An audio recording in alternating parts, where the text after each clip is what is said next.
नमस्कार बच्चों, स्वागत है आपके अपने यूट्यूब चैनल यूपी गणित में। और मैं संजीव कुमार। मैं इस वीडियो में आप लोगों को बताने वाला हूं क्लास 10 प्रश्नावली 8.1 का तीसरा सवाल। बच्चों मेरे पास एक प्रश्न दिया है, यदि साइन a बराबर 3/4 दिया है तो मुझे कॉस a और tan a का मान परिकलित करना है। तो यार इस प्रश्न को हम कैसे सॉल्व करने वाले हैं मज़ेदार तरीके से, तो वो इस वीडियो में मैं आप लोगों को बताने वाला हूँ। सबसे पहले मुझे क्या कर देना है, त्रिकोणमिति में अगर सवाल को सॉल्व करना है तो मुझे क्या कर देना है, एक समकोण त्रिभुज बना लेना है। तो मैंने एक समकोण त्रिभुज बना लिया, और समकोण त्रिभुज ऐसा त्रिभुज होता है जिसमें एक कोण 90 अंश है। तो मैंने एक कोण 90 अंश बना लिया, तो इस त्रिभुज को हम समकोण त्रिभुज कह सकते हैं।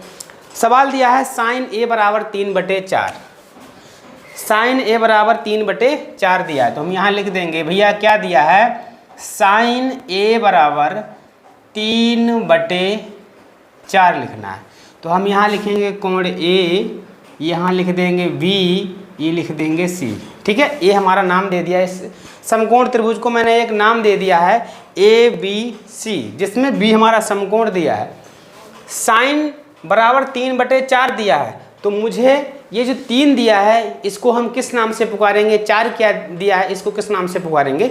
तो मुझे एक फार्मूला पता होना चाहिए, और वो होता है लाल बटे कक्का। लाल बटे कक्का का हम यूज कैसे करते हैं, कैसे उसको हम इसमें यूज करेंगे, देखिए ध्यान से समझना है। सूत्र होता है LAL, ये होता है लाल, KKA, कक्का।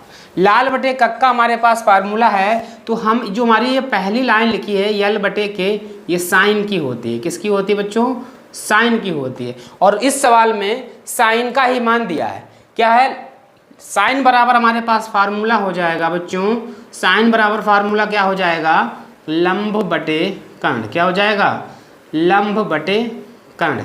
मतलब साइन में जो ऊपर दिया है वो लंब का मान दिया है, जो बटे में दिया है वो किसका मान होता है, कर्ण का।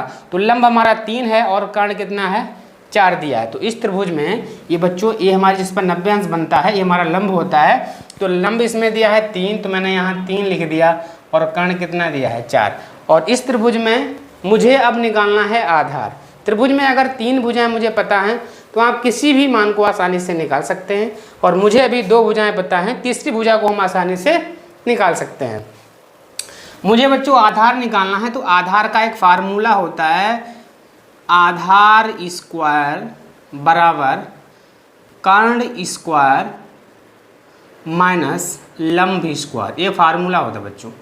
अब इस त्रिभुज में मुझे ये बताना है कि आधार कौन सी भुजा है। तो कह सकते हैं AB, ये मेरे पास आधार दिया है, तो जहाँ आधार दिया है उसके जगह पर मैं AB रख दूंगा, स्क्वायर है तो स्क्वायर लगा देंगे। अब इसमें दिया है कर्ण स्क्वायर, त्रिभुज में कर्ण कौन सी भुजा है, AC। तो जहाँ कर्ण दिया है उसके जगह पर मुझे लिख देना है AC, स्क्वायर है तो स्क्वायर लगाओ, लंब हमारा हो जाएगा BC। ठीक है, तो यहाँ हमने BC रख दिया, स्क्वायर है तो स्क्वायर। AB का मान मुझे ज्ञात करना है, सेम ऐसे लिखेंगे।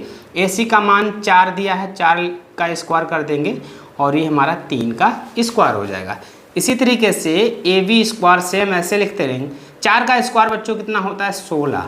कैसे निकाला, 4 का स्क्वायर बच्चों कैसे निकलता है, 4 को हम 2 बार गुणे में लिखेंगे और फिर इसका पहाड़ा पढ़ देंगे, 4 चक्कू 16। तो 4 का स्क्वायर 16।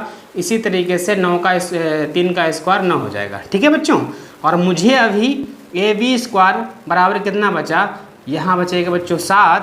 स्क्वायर जैसे इधर हटेगा तो उस साइड में बच्चों क्या लग जाता है, अंडर रूट। जबकि 7 का हम वर्गमूल नहीं निकाल सकते हैं, तो ये रूट में ही मान रखेंगे इसमें। ठीक है, क्योंकि इसके अगर फैक्टर करेंगे तो फैक्टर नहीं हो पाएंगे, तो इसलिए इसको अंडर रूट 7 ही लिखेंगे। तो हमारा आधार बच्चों कितना हो गया, अंडर रूट 7 हो गया। अब मुझे इस सवाल में निकालना क्या था, कॉस A और tan A का मान निकालना था बच्चों। किसका, कॉस A और tan A का। तो बच्चों कॉस A का मान निकालना है ना, तो हमें एक फार्मूला लिखना है। किससे, लाल बटे कक्का से कॉस A का फार्मूला निकल जाएगा। देखिए ये हमारा जो दूसरी लाइन होती है, ये बीच वाली, इसको कहते हैं कॉस। A का मतलब बच्चों आधार होता है लाल बटे कक्का में, और K का मतलब होता है कर्ण। तो कॉस के बराबर क्या हो जाएगा, आधार बटे कर्ण।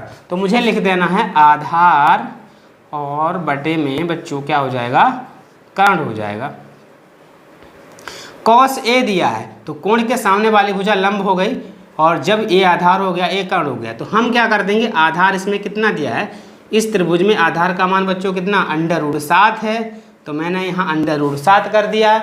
और कर्ण का मान पहले से ही दिया था, वो कितना है 4, तो मैंने यहाँ रख दिया 4। तो cos A का मान √7/4 निकल के आ गया। अब मुझे निकालना है tan A का मान। tan A का मान निकालने के लिए भी मुझे एक फार्मूला लगाना पड़ेगा, और ये सारे फार्मूले मेरे पास मिलते हैं किसमें, लाल बटे कक्का में। देखिए ये तीसरी जो लाइन होती है इसके हम tan कहते हैं। अगर आपको tan का फार्मूला लिखना है तो L/A होता है। L का मतलब लंब और A का मतलब आधार। तो यहाँ लिखना है tan बराबर लंब बटे आधार, ये हमारा फार्मूला हो गया। अब इस त्रिभुज से लंब का मान लिख देना है मुझे, जहाँ लंब दिया है। इस त्रिभुज में लंब कौन सा है, ये 3 दिया है, और आधार कितना दिया है √7 दिया है, और मैंने ये मान भर दिया, जिससे हमारा tan A का मान आसानी से निकल के आ गया। तो यार इस तरीके से ऐसे प्रश्नों को आप आसानी से लगा सकते हैं, सॉल्व कर सकते हैं, ठीक है। इसमें आप लोगों को घबराने की बिल्कुल ज़रूरत नहीं है। ऐसे सवाल बोर्ड एग्जाम में कई बार पूछे गए हैं और आगे पूछे ही जाते रहेंगे। तो यार हम क्या करेंगे, सबसे पहले समकोण त्रिभुज बना लेना है। समकोण त्रिभुज बनाने के बाद अगर 2 भुजाएं पता हैं तो इस पाइथागोरस प्रमेय की सहायता से हम तीसरी भुजा का मान निकाल लेंगे।